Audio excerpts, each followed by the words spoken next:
সাগর দত্ত হাসপাতালে প্রিন্সিপালের ঘরের বাইরে এখনো কিন্তু বিক্ষোভ চলছে। বিক্ষোভ জুনিয়র চিকিৎসকদের। হাসপাতালের ভাঙচুরের ঘটনাকে কেন্দ্র করে যাদের গ্রেপ্তারের দাবি উঠেছিল তাদের এখনো পর্যন্ত গ্রেপ্তার করা হয়নি, অর্থাৎ অভিযুক্তদের। বিক্ষোভ শুরু হয়েছে এবং শুক্রবার কাউন্সিলিংয়ের বৈঠক চলাকালীন যে ভাঙচুর হয় সেই ভাঙচুরের ঘটনাকে কেন্দ্র করে অভিযুক্তদের এখনো পর্যন্ত গ্রেপ্তার করা হয়। এই দাবি তুলেই এখনো পর্যন্ত তারা বিক্ষোভে সামিল রয়েছেন। পাশাপাশি আরজিকর কাণ্ডের প্রতিবাদে তারা তো বিক্ষোভ করছেন, তারা তো কর্মবিরতি করছেন। অর্থাৎ সাগর দত্ত হাসপাতালেও কিন্তু একই ছবি। আমাদের সঙ্গে রয়েছেন আমাদের প্রতিনিধি জয়ন্ত মজুমদার। জয়ন্ত, এখনো পর্যন্ত এই বিক্ষোভ কি চলছে? দেখো, এই মুহূর্তে সুযুক্তটা বড় আপডেট দেওয়ার চেষ্টা করো, বিগ আপডেট।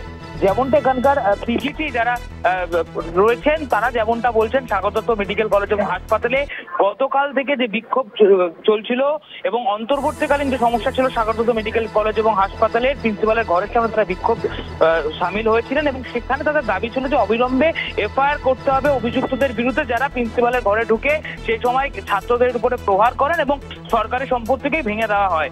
এবং সেই রাতেই কিন্তু যেমনটা বলছেন বেলঘরিয়া থানায় কিন্তু এফআইআর দায়ের করা হয়। প্রিন্সিপাল যেমনটা ছিলেন এবং তাদের মধ্যে পিজিটি যারা বিক্ষোভ দেখাচ্ছেন আন্দোলনকারী তাদেরকে সঙ্গে নিয়ে কিন্তু এফআইআর দায়ের করে বেলঘরিয়া থানায় এই সাগর দত্ত মেডিকেল কলেজ এবং হাসপাতালে যিনি প্রিন্সিপাল রয়েছে। এবং তারপরেই কিন্তু সেই বিক্ষোভের চেহারাটা বদলে যায়, অর্থাৎ আজকে কোনো আর বিক্ষোভ নেই। তবে এই মুহূর্তে নির্যাতিত চিকিৎসকের দাবিতে কিন্তু অবস্থান মঞ্চে অনড় রয়েছে, কর্মবিরতিতে তারা অনড় রয়েছে। তবে সেই যে অন্তর্বর্তীকালীন যে আন্দোলন চলছিল সেই আন্দোলনে কিন্তু বিরতি হয়েছে, অর্থাৎ সেই আন্দোলন কিন্তু তারা থামিয়ে দিয়েছেন এফআইআর করার পর। এবং তাদের আরো একটি দাবি, উত্তরবঙ্গ লবির যে সমস্ত চিকিৎসকরা এখনো রয়েছেন এখানে এই সাগর দত্ত মেডিকেল কলেজ এবং হাসপাতাল এবং বীরপক্ষ বিশ্বাস ঘনিষ্ঠ যে সমস্ত চিকিৎসকেরা রয়েছেন যারা প্রভাব বিস্তার করছেন এবং যেমনটা প্রিন্সিপালও বলছিলেন যে থ্রেট কালচার চালানো হচ্ছে, চোরা গোপ্তার ভাবে একটা থ্রেট কালচার চালানো হচ্ছে, সেই সমস্ত চিকিৎসকদের অবিলম্বে সাসপেন্ড করতে হবে, এমনটাই কিন্তু দাবি তুলছেন এই মুহূর্তে তারা।